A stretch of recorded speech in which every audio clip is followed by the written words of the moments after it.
190 pounds, but they had 0 G. Mine was 90 pounds in full G, trying to make it look like 0 G. You know, so you can't be like, ugh. But really, I think I had the most fun of my life doing that. Yeah. Hi, my name is Bree. My question's about Buffy. What was it like to do the makeup for one of your vampires? The makeup actually was not that hard to put on. It was kind of like a foam Robin mask, like just right around there, right? And it like we told the producers it took 45 minutes, but we could actually get it done in 20 minutes if we had to. But we don't tell them that because then they would make us do it in 20 minutes.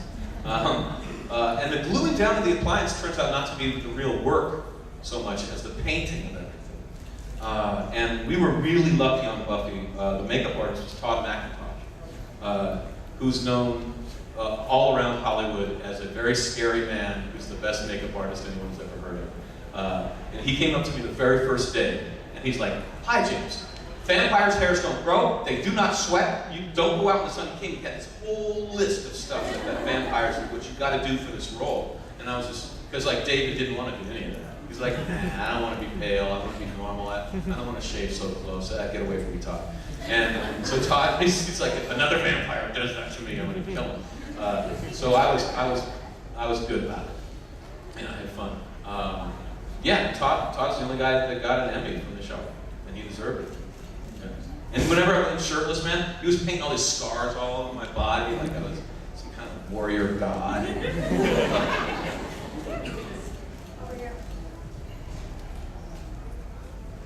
You've talked a lot about how you had to learn film acting as you were going with Buffy, and by the way, the development over the course of Buffy is just amazing to watch. But what I always wondered was, once you really got a hold of film acting, did that affect your stage acting at all? Have you found that it changed how you approach a stage role? I think it helped. You're right, it's completely different. Like, acting is trying to let the audience in on the inner workings of the mind.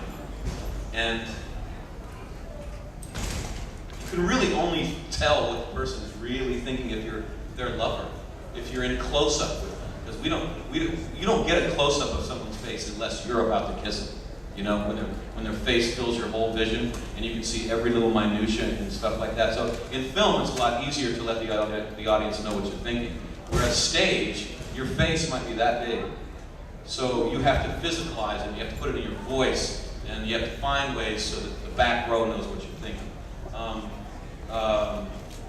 Film mostly asks you to be honest, and to believe it, and to not lie. Whereas stage asks you to lie really well, because you're going to be doing it every night. They talk about the illusion that it's the first time. You're trying to get that illusion, so it is a lie. Whereas film is really just about surprising yourself. But what film gave me was just more honesty in my staging, to really ground it and really feel like I was the character. And I think it makes it a little more believable. Hey. Hi, James. Hello. I've noticed that all of your characters have a really unique physicality and way of moving, and Spike in particular had such a great swagger and a way of walking. And I was wondering how you developed that.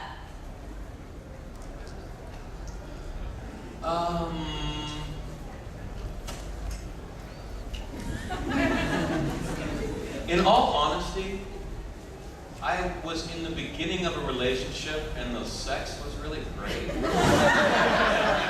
So, later the relationship developed and what happens. But in the beginning, oftentimes, when there's a good relationship, it's, you feel like you're the god of the world, you feel like you can't make a mistake. So a lot of that just kind of came off of how I was feeling about myself at the time. But some of it, actually, I ripped off Malcolm McDowell in Cat People, which was a 1980 film. And yeah, he walked very much he walked very much like a leopard, like that. And I use that a little bit, but mostly I didn't really think about it. Yeah, I was just kind of having fun.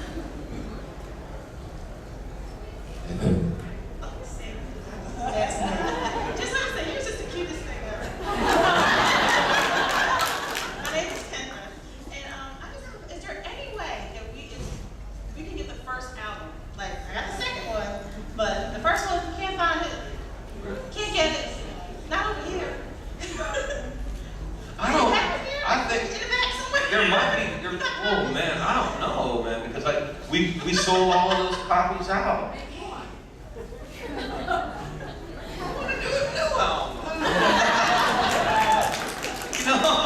I love my waterfall. That shit is Thank brilliant. you. Thank you. Right on. Yeah, you know, I got the guitars for Wallflowers played on. And yeah, and the drummer for Alanis Morissette. And I paid him. So thanks for buying the album.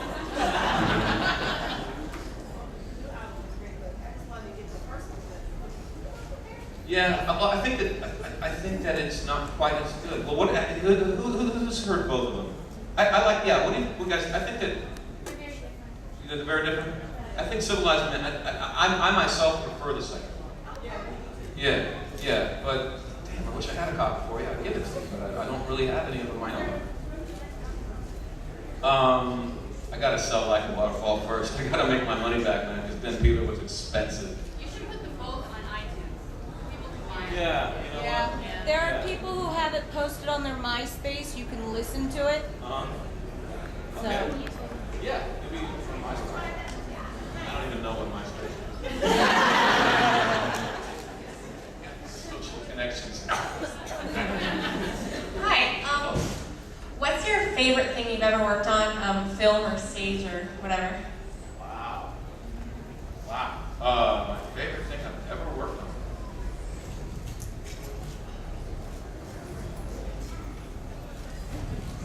Wow. I don't know, man. There's so many wonderful things. There's so many wonderful.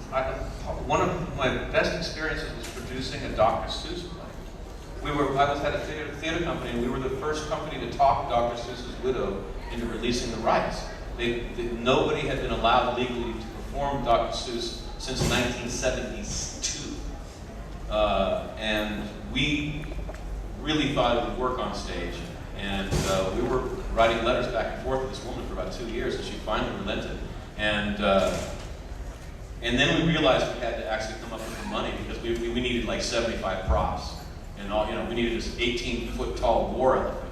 And so suddenly I'm backstage just looking for anything I can paint and glue together and try to make the big wampum bariza or the boofa poofa, whatever it is.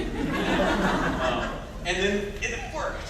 It was because it was like, oh my God, we're gonna crash and burn, and it's gonna be a real famous crash and burn because we're the first people to do Seuss, so everyone's gonna know about it. Oh no. But I had one of my favorite moments.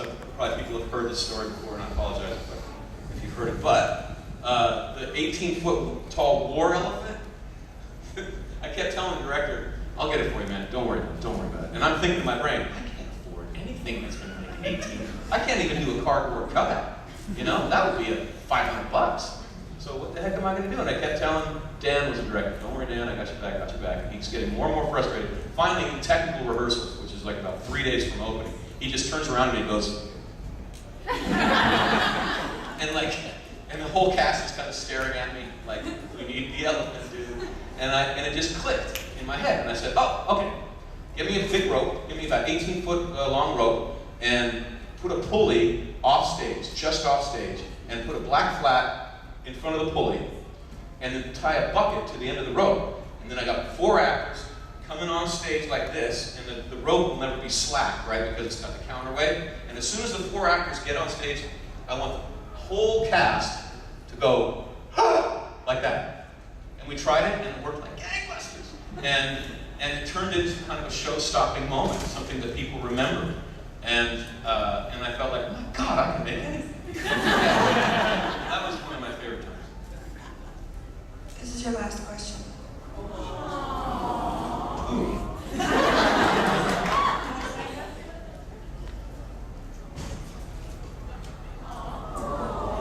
What's your favorite episode of Buffy?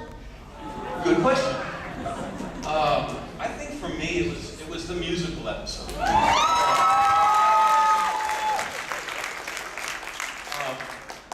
We were all doing the TV show, and then Josh suddenly, without any warning, starts handing out these cassette tapes. And on the cassette tape is him and his wife playing piano and singing the songs of the episode, except they're not really great singers. And they're not great piano players either. So it really sounded terrible. And the whole cast was just going, did you see, what are they making us do here? What the heck? And the thing is that Tony Head and I were both already singing in front of audiences before, so we were not quite as nervous about it. But the rest of the cast very rightly felt that they were going to have to do something that was going to make them look foolish, because they weren't professional singers and they're going to have to sing in front of the whole world. And there was like a small uprising about this. But then when people finally figured out that they weren't going to get out of it, they really hammered in, and really, like Sarah especially, took a lot of voice lessons and really rehearsed it really well. And I was so proud of the company because they really dove off that cliff. And we started to feel like it was working. In the middle of the episode, Joss cut together the dance number between Xander and his girlfriend, and we realized, hey, this is going to rock. This is actually going to work really well. And so we went from abject despair and terror to just feeling like we were flying every day. So yeah, I was never proud of the cast.